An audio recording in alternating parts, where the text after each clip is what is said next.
I always thought the old clock in my grandmother's attic was just an antique, forgotten and gathering dust. It never told the right time, just a relic of the past. But last week, I found myself inexplicably drawn to it. As I wound it up, the gears creaked to life, and the hands started moving backward. That's when I noticed the numbers weren't counting time, they were counting down. The air around me grew heavy, and I felt a chill that seemed to whisper my name. I couldn't shake the feeling that something was waiting for me to fail, to let midnight come. I spent the next few days researching, trying to decipher what this countdown could mean. Each tick of the clock felt like it was echoing within my bones.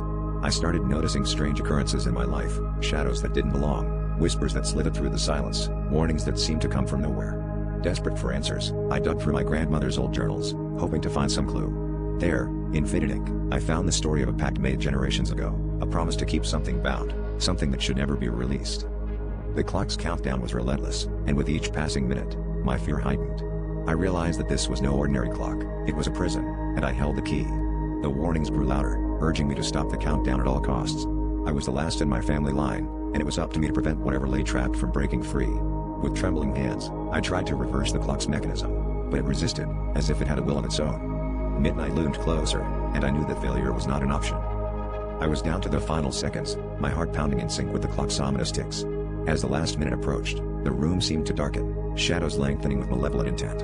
I took a deep breath, recalling my grandmother's words about courage and sacrifice. In a moment of clarity, I smashed the clock against the floor, shattering it into pieces.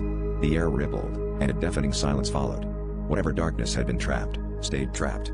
But as I stood there amidst the debris, I couldn't shake the feeling that some doors, once open, never truly close.